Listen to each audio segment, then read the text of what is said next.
Baiklah, Assalamualaikum warahmatullahi wabarakatuh.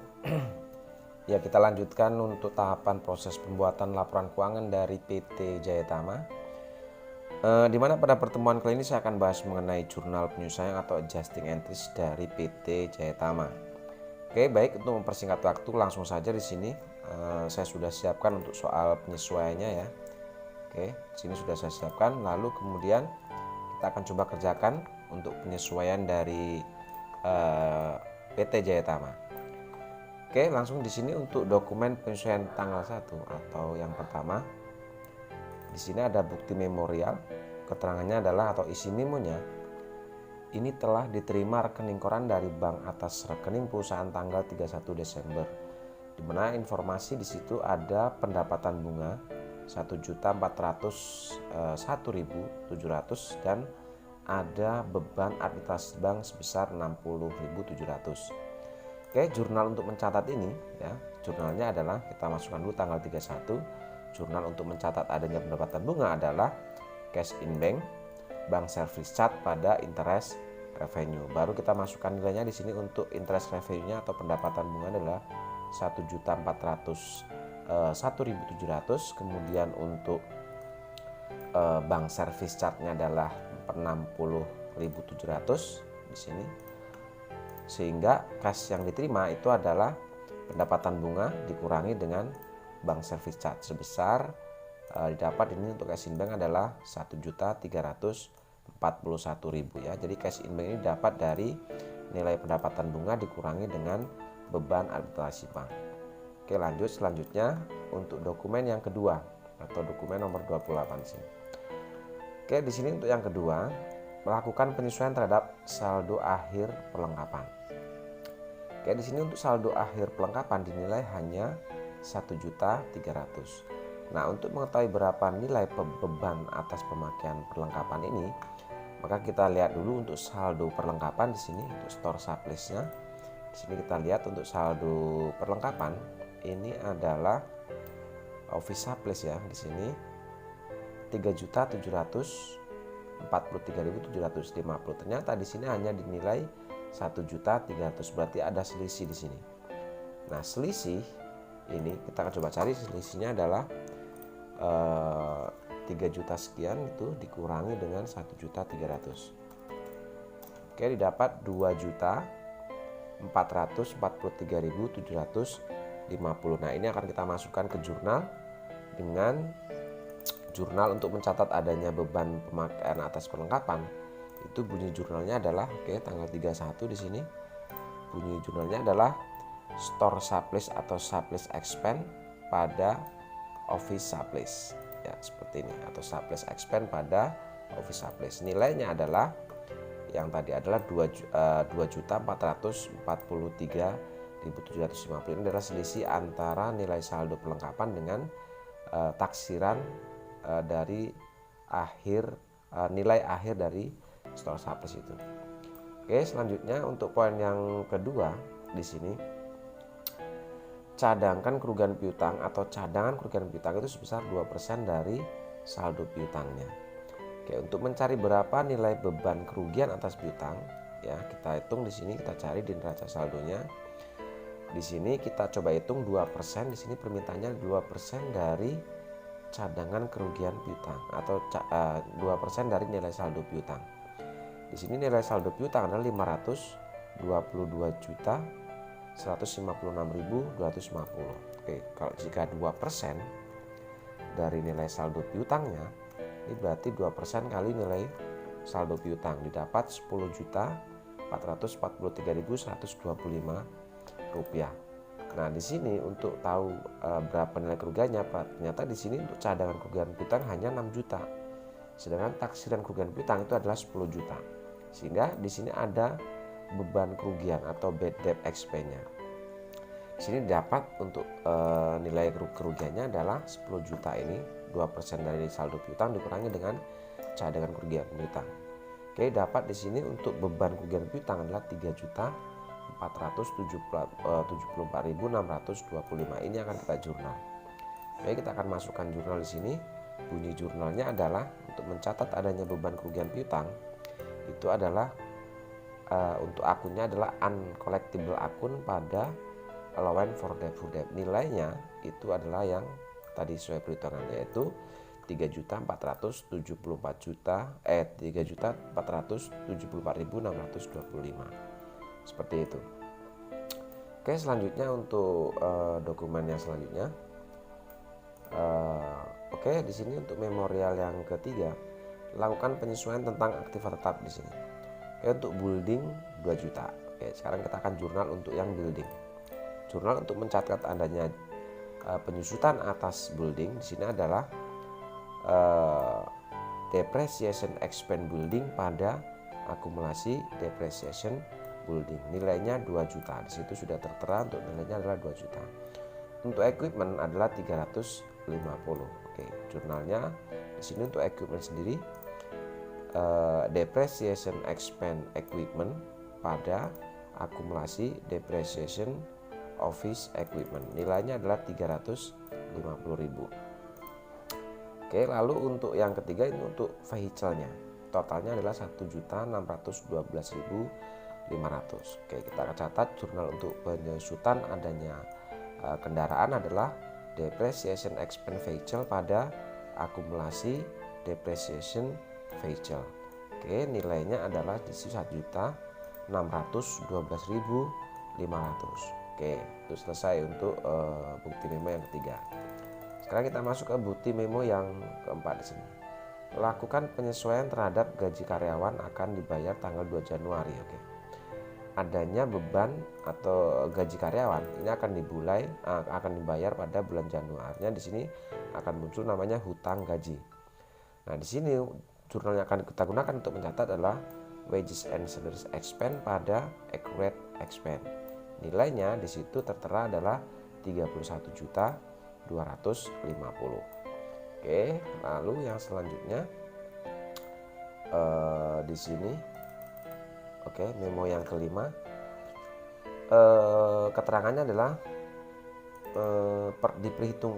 diberitahukan kepada pemegang saham bahwa perusahaan akan membagikan dividen 2021 atau dividen tahun 2021 yaitu sebesar 37.500 dan di sini akan dikurangi dengan pajak penghasilan 10%. Oke, jurnalnya di sini untuk mencatat adanya pembagian dividen. Karena dividen ini akan dibagikan, belum dibagikan, maka jurnalnya di sisi debit adalah dividen, kreditnya ya otomatis karena belum dibayarkan akan menjadi hutang dividen atau dividen payable. Kemudian di sini untuk mencatat nilai pajaknya, nilai pajak penghasilan adalah kita gunakan income tax payable. Nilainya masing-masing untuk dividen yang akan dibagikan adalah 37.500. Kemudian nilai pajak yang akan dikenakan adalah 10% dari dividen ini. Berarti didapat 3.750. Lalu untuk utang dividennya itu adalah dividen dikurangi dengan nilai pajaknya. Otomatis di sini dividen akan didapat nilai sebesar 33.750.000. Oke, itu untuk yang bukti memo tentang dividen.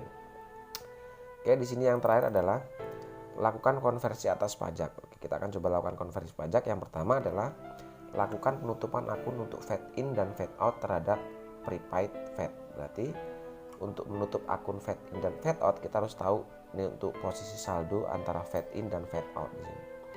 Ya, kita lihat di neraca saldo untuk fade in ini saldonya ada di sisi debit, sedangkan fade out itu saldonya ada di sisi kredit. Karena permintaannya akan ditutup, maka otomatis fade out ini yang tadinya ada di kredit akan berubah jadi debit di jurnal nanti. Fade in ada di sisi kredit karena dibalik seperti itu karena ditutup ya. Oke, jurnalnya berarti di sini bunyinya adalah tanggal 1 untuk fade out ada di sisi debit dan fade in ada di sisi kredit. Nilainya tadi untuk fade out itu adalah 71 juta sekian, sedangkan fade in itu nilainya adalah 54 juta sekian. Nah, selisih antara fade out dan fade in di situ sesuai permintaan saudara disuruh memasukkan ke dalam prepaid fade gitu. Sehingga prepaid fade itu adalah hasil dari fade out ini dikurangi dengan fade in. Didapat nilai 16.931.400. Oke, seperti itu. Oke, lalu hitung PPh perusahaan tahun 2021 dan perhitungkan prepaid income tax. Oke, di sini kita lihat dulu prepaid income tax, apakah ada di sini untuk prepaid income tax. Oke, ternyata akun prepaid income tax di sini tidak ada, artinya kita hiraukan. Nah, karena tidak ada akun untuk prepaid atau tidak ada saldo untuk prepaid income, ya, maka otomatis jurnal yang akan kita gunakan untuk mencatat adanya PPh ini, itu bunyi jurnalnya adalah income tax expense pada income tax payable. Oke, untuk mencari berapa nilai PPh di sini, maka kita akan cari dulu nilai PKP-nya. Oke, karena menurut perhitungan tahun 2001 maka besarnya pajak itu dihitung dari nilai PKP. Nah, untuk menghitung berapa nilai PKP, untuk mencari tahu berapa nilai PKP di sini, maka kita akan buat dulu jurnal neraca lajur. Oke, kita akan buat neraca lajur. Nah, untuk mempersingkat waktu di sini untuk membuat neraca lajur itu sangat gampang.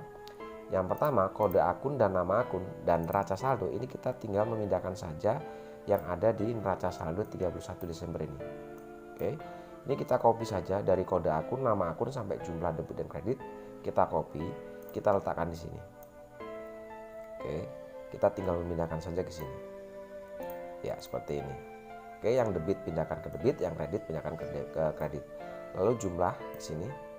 Ya, di jumlah debit dan kreditnya. Oke, selanjutnya kolom penyesuaian ini diisi dari penyesuaian yang barusan kita buat. Ini tinggal kita masukkan saja. Misalnya cash in bank, ini ada saldo debit. Di penyesuaian muncul cash in bank saldo debit. Berarti di penyesuaian, di neraca lajur kolom penyesuaian kita masukkan di sisi debit seperti ini. Ya, seperti itu. Oke, silakan untuk bank service chart ini silakan masukkan di neraca lajur kolom adjustment. Itu kita cari untuk akun bank chart sini. Oke, tadi ada di sisi debit, berarti kita masukkan di sisi debit. Lalu di kreditnya di sini ada interest revenue kredit. Berarti kita masukkan di interest revenue, berarti ini ya, di sisi kredit, berarti di sini. Ya, lakukan seperti itu terus ya, lakukan seperti itu sehingga nanti setelah penyesuaian ini akun-akun yang muncul atau saldo-saldo yang muncul di penyesuaian ini sudah kalian masukkan semua ke neraca lajur, kira-kira hasilnya seperti ini. Ya, hasilnya kira-kira seperti ini. Oke, jumlahnya di sini otomatis sama dengan jumlah yang ada di penyesuaian di sini. Ya, setelah dijumlah nanti akan sesuai di penyesuaian sini. Oke, setelah kita isi dengan neraca saldo, kemudian adjusting penyesuaiannya, kita akan coba isi untuk neraca saldo disesuaikan. Nah, untuk mengisi neraca saldo setelah disesuaikan ini adalah kita hitung akumulasi atau menghitung saldo di neraca saldo dengan yang di adjusting. Kita akumulasi kolom neraca saldo dengan adjusting ini. Misal contohnya di sini di neraca saldo muncul saldo debit, di penyesuaian muncul saldo debit. Karena debit ketemu debit, maka kita jumlahkan, letakkan di sisi debit.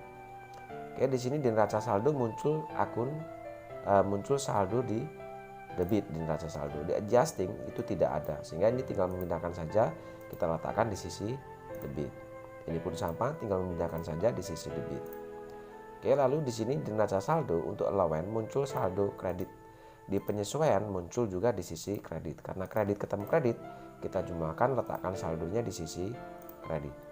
Oke, lakukan seperti itu terus sampai ke bawah sehingga setelah kalian sudah jumlahkan semua, kira-kira hasilnya seperti ini. Ya, hasilnya seperti ini kira-kira. Untuk hasil debit kreditnya ini adalah 11.501.785.095 rupiah. Oke, itu kira-kira setelah kalian lakukan akumulasi antara kolom neraca saldo dan penyesuaian, maka didapatlah hasil untuk neraca saldo setelah di penyesuaian itu didapat hasil 11 miliar sekian ini. Oke, lalu untuk mengisi kolom laba rugi di sini, kalian cukup memindahkan saja saldo-saldo dari akun kode 4 sampai kode 9 ini yang ada di kolom neraca saldo disesuaikan. Berarti akun ini akan kita pindahkan. Nah, akun ini yang dari kode 4 sampai kode 9 yang ada di kolom neraca saldo disesuaikan ini kita pindahkan di kolom laba rugi. Ya, pindahkan ke sini. Kita tulis gini. Ya, kita tinggal pindahkan saja. Yang kredit ketemu masukkan kredit, yang debit masukkan debit, terus seperti ini, yang kredit masukkan kredit, debit masukkan debit, kredit masukkan kredit. Pindahkan dari neraca saldo disesuaikan ke laba rugi. Oke, setelah kalian pindahkan baru kalian jumlah total. Yang kredit ini didapat nilai 8.203.563.250. Kemudian di sisi debit ketemu 6 miliar sekian. Oke, sehingga untuk mencari berapa nilai PKP itu sisi kredit atau nilai pendapatan ini dikurangi dengan nilai beban. Oke, didapat di sini 1.529.234.750. Inilah yang akan kita gunakan untuk mencari PPH badan yang ada di soal ini. Ya, seperti itu ya. Oke, kita selesaikan dulu sini. Kita jumlahkan. Ya, kita jumlahkan untuk sisi debitnya total ke bawah sehingga sama. Kemudian untuk kolom neraca, untuk mengisi kolom neraca, jika tadi untuk laba rugi kita ngambil data dari neraca saldo disesuaikan kode 1 sampai 4, maka untuk kolom neraca kita tinggal memindahkan saja saldo-saldo yang muncul di neraca saldo disesuaikan mulai dari kode akun 1 sampai kode 3. Berarti yang ini. Oke. Dari kode akun 1 sampai kode akun 3. Ya, nih kode akun 1 sampai dengan kode akun 3. Ini tinggal pindahkan saja, masukkan di kolom neraca. Ya, kalian masukkan atau kalian tulis, pindahkan di kolom neraca seperti ini. Ya. Sorry.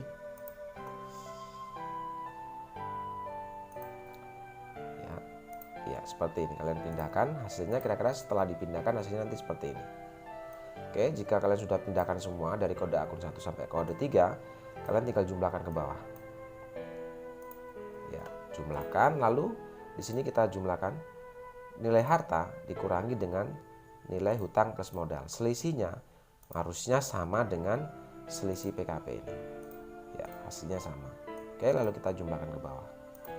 Oke, didapat hasilnya untuk masing-masing kolom income statement atau laba rugi, masing-masing debit kredit 8.203.563.250, dan untuk neraca sisi debit kreditnya adalah 4.827.456.575. Oke, sekarang di sini kita sudah dapat PKP-nya di sini. Nah, setelah kita dapat PKP, kita akan coba hitung. Ya, kita akan coba hitung untuk soal poin yang kedua, yaitu menghitung PPH badan tahun 2021. Oke, untuk menghitung PPH badan untuk 2021, di sini kita lihat yang pertama adalah kita lihat dulu untuk nilai penghasilan bruto kita. Oke, penghasilan bruto itu adalah akumulasi semua kode 4. Berarti yang ini. Ya, ini kita akumulasi. Berarti untuk mengetahui berapa nilai bruto kita tinggal akumulasi ya. Untuk sales ini dikurangi dengan sales retur, sales diskon ditambah dengan free collected service income. Oke, didapat di sini nilainya adalah sama dengan ya salesnya ini dikurangi dengan sales retur, dikurangi dengan sales diskon, oke, ditambah dengan pendapatan service. Didapat 8.101.000.000. Oke, apa betul ini? 8.101.000.000. Coba kita ulang sama dengan yang ini. Dikurangi dengan ini, dikurangi dengan 38 juta, ditambah dengan nilai pendapatan ini. Oke, didapat 8.063.000.000. Oke, perhatikan di sini. Ternyata bruto kita itu ada 8 miliar, berarti di atas 4,8 miliar. Nah, jika bruto kita di atas 4,8 miliar, maka kita akan gunakan untuk PPH pasal 31E. Ya, pasal 31E. Di mana untuk pasal 31E yang pertama adalah nanti akan ada namanya PKP fasilitas dan PKP non fasilitas. Oke, cara menghitungnya yang pertama adalah coba kita akan untuk perhitungan badannya atau perhitungan PP badan. Yang pertama, kita akan coba cari nilai PKP fasilitas. Nah, untuk mencari nilai PKP fasilitas rumusnya adalah 4,8 8 miliar ya, 4 miliar 800 juta dibagi dengan nilai bruto kita yaitu 8 miliar tadi di sini nilai bruto kita 8 miliar 63 juta sekian, kemudian dikali dengan PKP kita. Di sini PKP kita didapat tadi, PKP-nya adalah 1 miliar 529 juta sekian. Jadi rumusnya adalah 4 miliar 800 ini adalah batas minimal jika perusahaan itu brutonya di atas 4,8 miliar 4,8 miliar sampai dengan 50 miliar, maka dikenakan pasal kita gunakan untuk pasal 31E ya, pasal 31E. Nah, rumusnya 4,8 miliar atau 4 miliar 800 dibagi dengan nilai bruto kita dikalikan dengan PKP yang barusan kita hitung. Di sini didapatlah PKP untuk fasilitas itu sebesar 910.290.022 rupiah. Oke, itu untuk PKP fasilitas. Kemudian kita akan coba cari untuk PKP non fasilitas. Untuk mencari PKP non fasilitas kita cukup mengurangi atau nilai PKP kita dikurangi dengan nilai PKP fasilitas. Oke, PKP yang kita dapat tadi adalah 1 miliar 529 juta sekian dikurangi dengan PKP fasilitas ini. Sehingga untuk PKP non fasilitas didapat nilai sebesar 618.944.708 rupiah.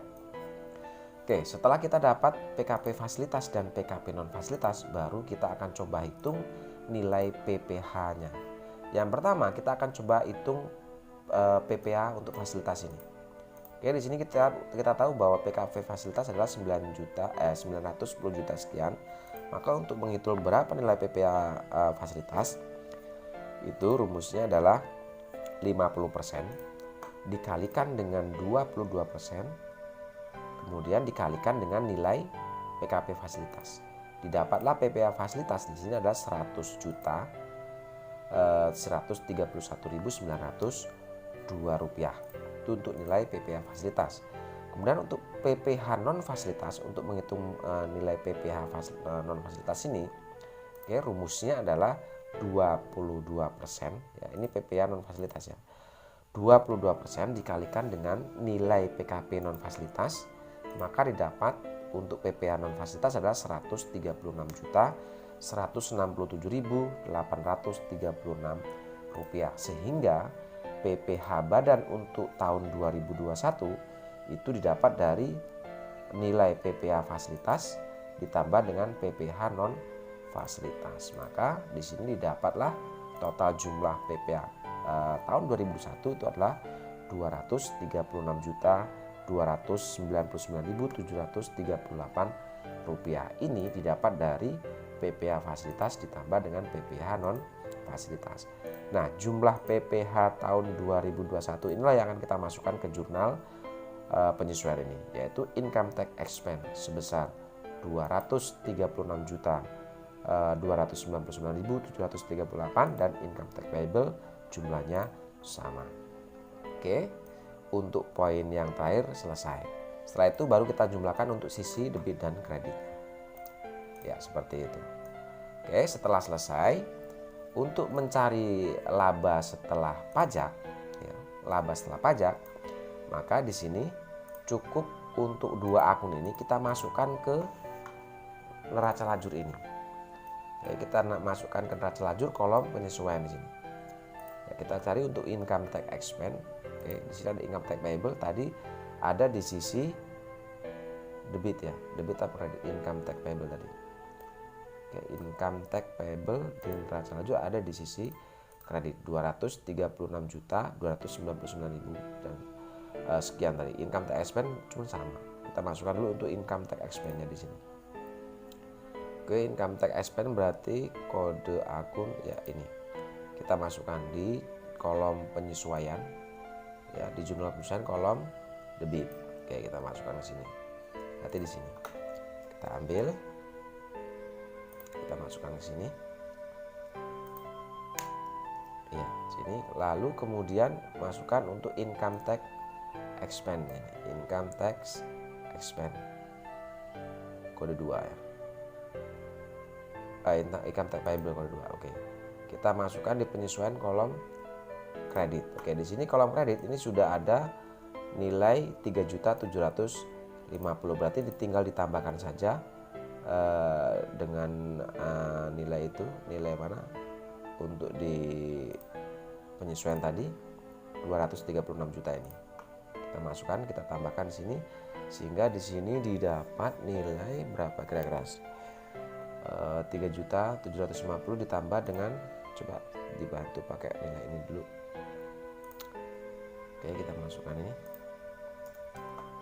Ya, berarti 3.750.000 tambah dengan nilai ini apa ya, 236.299.738. Oke.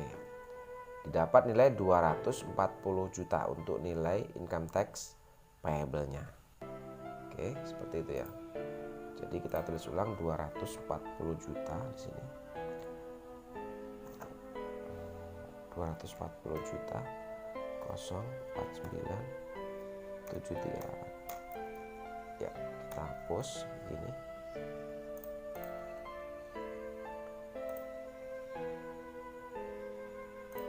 Ya, seperti ini ya. Oke, otomatis di sini untuk laba setelah pajaknya akan berubah nanti setelah kita masukkan ke laba rugi. Oke, di sini kita lihat laba ruginya untuk income tax expense-nya kode 9 ya.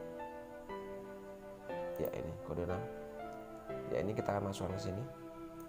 Kita masukkan di neraca saldo setelah penyesuaian dulu, kita masukkan di sisi kredit. Sisi debit ya. Oke, kita masukkan di sini. Ya, otomatis di sini untuk nilai labanya akan berubah. Ya. 1.292.934.992. Ini sudah termasuk PPH atau laba bersih setelah pajak. Ya. Ini keterangannya adalah laba bersih setelah pajak. Oke, seperti itu kira-kira untuk mengisi neraca lajur dan jurnal penyesuaian. Oke, terima kasih. Assalamualaikum warahmatullahi wabarakatuh.